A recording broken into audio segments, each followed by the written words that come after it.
Entonces, decía de que no hay consenso de manera social sobre lo que es deseable. No podemos ordenar de un modo donde tengamos una primera, segunda o tercera prioridad, pero donde quede claro qué es lo mejor para todos.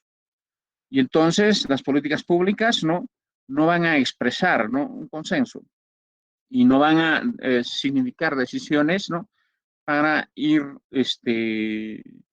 consiguiendo, obteniendo, ¿no?, vía las políticas públicas respectivas, ¿no?, los modelos ideales de sociedad o de bienestar, ¿no?, que toda la sociedad siente, necesita. No hay forma de eso. Solo de manera privada podemos ordenar nuestras preferencias de un solo modo. Y entonces, normalmente las políticas públicas van a generar ganadores y perdedores, ¿no? Van a expresar los intereses de uno u otro grupo, o grupo social, ¿no? Y por eso es que habíamos puesto en el tema de el estudio de la economía del sector público, ¿no?, que respecto a ciertas políticas, ¿no?, además de conocer el Estado, cómo está organizado, cómo funciona, ¿no?, además de conocer las verdaderas consecuencias de las decisiones de una política pública, ¿no?, tenemos que buscar otras opciones y saber evaluar, ¿no? Para eso tenemos que buscar criterios. Estamos en esta parte de los criterios para evaluar las políticas públicas, ¿no?, que este es el núcleo básico para el primer examen. Y entonces habíamos utilizado primero el tema de la equidad y la eficiencia. Habíamos definido qué es equidad y qué es eficiencia, y según este criterio, algunos sectores creen que la mejor política pública es la que impacta en la equidad, o sea, en disminuir diferencias e igualar oportunidades. Otros, sin embargo, creen que el problema crucial es la eficiencia. Y gran parte del debate sobre las políticas públicas, en verdad, giran en torno a estos dos criterios, la equidad y la eficiencia. Les había hablado de los temas de privatización, les había hablado del asunto de los impuestos, ¿no?, como grandes temáticas, ¿no?, donde se cree, ¿no?, que hay formas de desarrollar estas dos opciones. Luego entramos a la optimalidad en el sentido de Pareto. Según este criterio, la mejor política pública es la que no genera un perdedor. Ante la incredulidad de todos, ¿no?, les había demostrado que al menos las funciones del Estado, ¿no?, encargadas en el origen terminaban siendo netamente paretianas, ¿no? Orden interno, justicia, ¿no?, seguridad externa y el tema también de obras públicas o bienes públicos, dejando bien claro de que en el balance de ganancias y pérdidas, estos deben ser justos, ¿no?, de tal suerte que las ganancias, ¿no?, sean reconocidas, respetadas, y de tal suerte que las pérdidas sean reconocidas y compensadas. Y no podemos tomar en cuenta ciertas pérdidas de sectores que están fuera de la ley, de sectores, ¿no?, que no han actuado paritariamente, la delincuencia, etcétera. Y si descartamos, por lo tanto, ¿no?, los intereses de los sectores, ¿no?, que están fuera de la ley, ¿no?, entonces podemos entender resultados paretianos de algunas políticas. ¿Ok? Muy bien. Entonces, ahora estábamos desarrollando, ¿no?, una respuesta a una inquietud. ¿Y cómo se aplica el criterio de Pareto cuando las políticas públicas generan ganadores y perdedores? ¿No? Estábamos viendo eso. Para lo cual, ¿no? Para lo cual vamos a activar nuestras vistas, ¿no?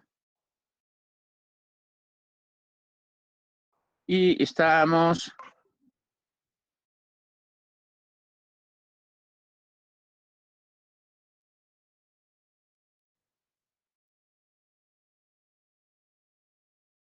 estamos desarrollando, primero, hay dos criterios particulares, ¿no? De optimalidad en el sentido de Pareto cuando las políticas públicas generan ganadores y perdedores.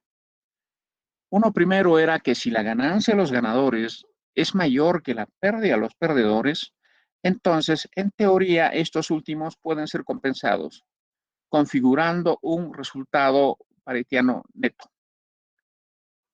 Y un segundo criterio era que un conjunto de políticas públicas pueden configurar un resultado de Pareto, aunque cada una de ellas pueda no serlo.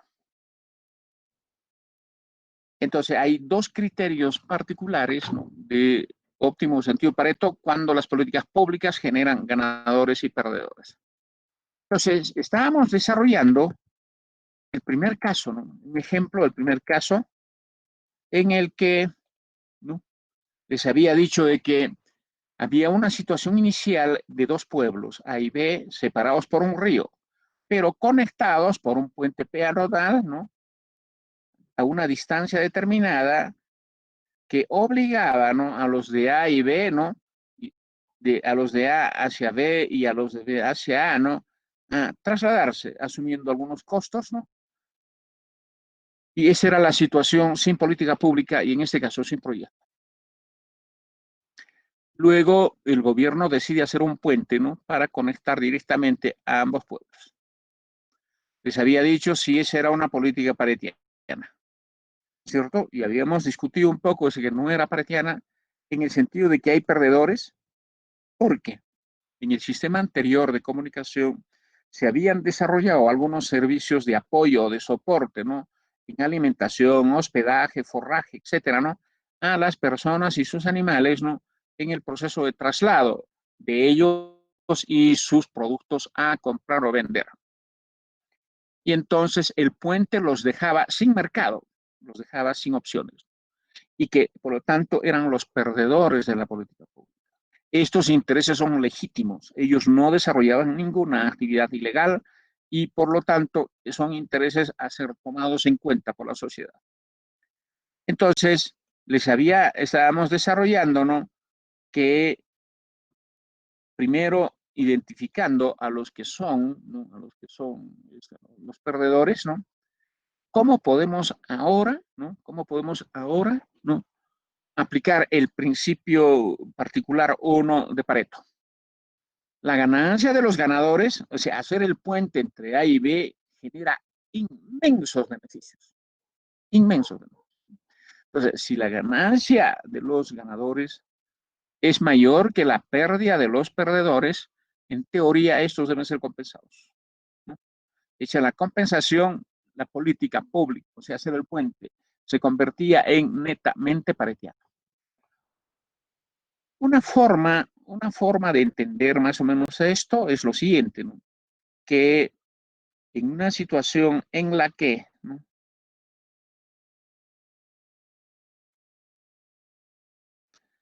vamos a hablar en uno, ¿no?, sin, sin puente.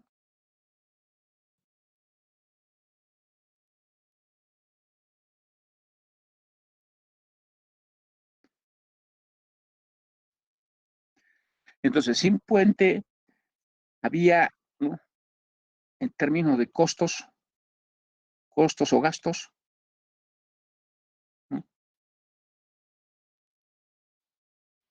en términos de tiempo,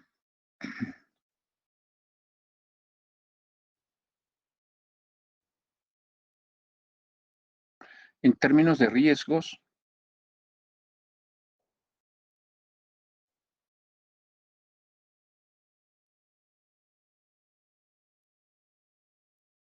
¿no? Sin puente, naturalmente que había costos, había uso del tiempo, había riesgos, ¿no? Ahora, ¿qué pasaba con puente o con política pública? Les repito que la política pública es no hacer o reformar una constitución, ¿no?, dar leyes o reformarlas, normas, decretos, instituciones, autoridades, procedimientos, planes, políticas, proyectos, inversiones e incluso declaraciones públicas, etcétera. Entonces, con puente o con proyecto, ¿no?, los costos se reducían, el tiempo se reducía y los riesgos se reducían. Todo esto, naturalmente, son beneficios, ¿no? Beneficios inmensos que se gana con la obra, mientras que los perdedores dejaban de tener, ¿no?, prácticamente ingresos al mercado. Ustedes, cuando hagan evaluación, proyectos de inversión pública, van a aprender, ¿no? Van a aprender a valorizar de manera, ¿no?, o sea, los costos y beneficios marginales sociales. O sea, van a desarrollar de manera técnica, utilizando algunos métodos de cálculos, ¿no?, cómo se calculan los beneficios sociales asociados a una inversión o un proyecto, ¿no?, y cómo también se calculan, ¿no?, los costos sociales. Porque es en el terreno social donde se evalúan las inversiones públicas y tienen particularidades respecto a los costos privados. Muy bien, entonces, hasta aquí en la clase última les había dicho, vamos a empezar ahora a discutir, ¿no?, de qué manera podemos compensar, ¿no?, de qué manera podemos compensar a estos afectados, ¿cierto? Primero, a ver, antes de que abra el chat, porque quiero leer vuestras respuestas, primero, lo importante es tener la convicción de que si asociado a una política generamos perdedores legítimos, hay que reconocerlos, identificarlos, calcular sus pérdidas y compensarlos por principio. Les quiero decir de que hasta más o menos 1970, el siglo pasado, ¿no?, el Estado y las empresas privadas desarrollaban un conjunto de inversiones afectando intereses, generando perdedores, y no existía forma de compensarlos. No existía forma de compensarlos. La historia demuestra, ¿no?, que el Estado o las empresas privadas, por encargo del Estado, vía concesiones, han hecho carreteras, ¿no?, y han quitado pedazos de chacra, pedazos de pasto, pedazos de bosques a las familias campesinas o a las comunidades, sin ninguna compensación. ¿Se dan cuenta? Muchas expropiaciones que se han desarrollado del Estado, ¿no?, para abrir carreteras, ¿no?, para abrir plazas en las ciudades, etcétera, ¿no? Muchas veces se ha realizado de manera, ¿no?, se podría decir, abusiva, sin ninguna compensación o compensaciones que no correspondían, ¿no?, que no correspondían, ¿no?, al real costo de oportunidad de lo que se estaba expropiando, de lo que perdía la gente. Ustedes van a manejar, ¿no?, oficinas, hay un amplio ámbito laboral en planes de desarrollo, proyectos. Y ahí se van a dar cuenta que hoy no solo es un tema de formación y convicciones, sino está estipulado en las normas, ¿no?, de que los proyectos deben incorporar, ¿no?, los costos sociales y deben incorporar las compensaciones respectivas. Les quiero decir que cuando se ha hecho la carretera, ¿no?, interoceánica, ¿no?, se ha tenido que pasar por chacras, por pastos, han tenido que reubicar a comunidades nativas en medio de violencia, en medio de resistencia, en medio de diálogo, pero finalmente se lograron acuerdos, se lograron compensaciones. En el tema de las compensaciones, les quiero decir de que no hay teoría, no hay un manual de compensaciones, es un tema de criterio, es un tema de opciones técnicas, ¿no?, es un tema de lluvia de ideas. Lo importante es identificar perdedores y proceder a hacer las compensaciones. Por ejemplo, la carretera interoceánica, ¿no?, a muchas comunidades nativas las han tenido que reubicar, pero ya no con sus chozas, les han hecho casitas, los han concentrado, les han jalado agua, luz, ¿no?, servicios, además posiblemente de algunas compensaciones económicas. En el caso privado se conoce, por ejemplo, que la mina Las Bambas, ¿no?, además de comprar el suelo, del área donde estaba, ¿no?, proyectado la operación minera, ¿no? A todos los han trasladado a edificios que parecen de Suiza, gran departamentos para todos, con agua caliente, luz, wifi, ¿no? Con canchitas deportivas, con piscina. Y además nos han organizado para desarrollar actividades productivas, ¿no? Que tengan mercado en el área de funcionamiento de la mina. Cadenas de transporte, cadenas de hospedaje, cadenas de alimentación. Han fomentado cadenas productivas para abastecer de algunos productos, ¿no? La mina. O sea, es, por lo tanto, una importante filosofía este tema de las compensaciones a los perdedores cuando estamos convencidos que las ganancias de la política pública, ¿no? Es mayor que las pérdidas. ¿Correcto? Entonces, ahora voy a volver a pantalla.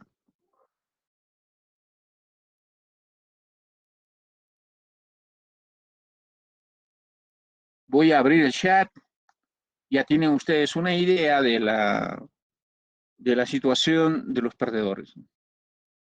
A ver, quiero leer o si quieren hablen.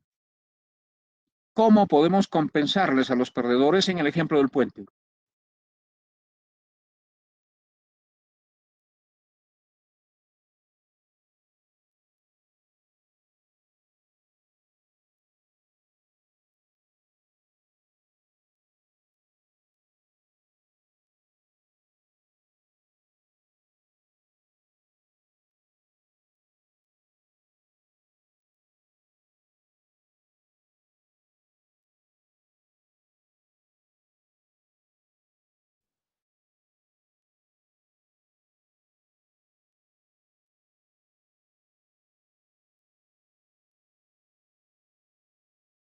A ver,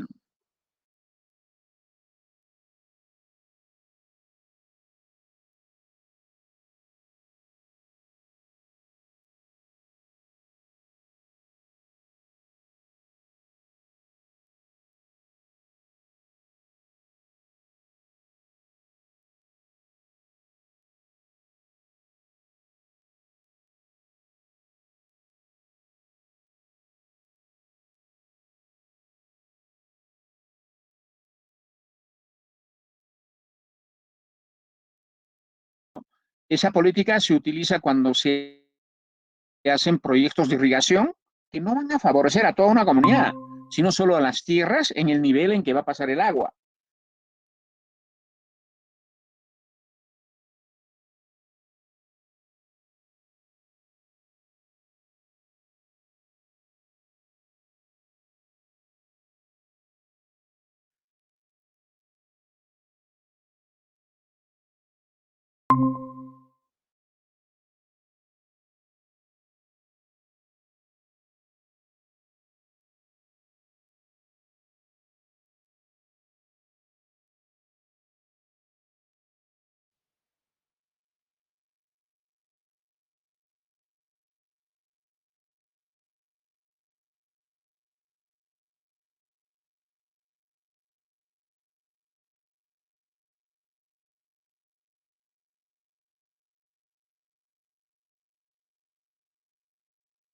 A ver, vamos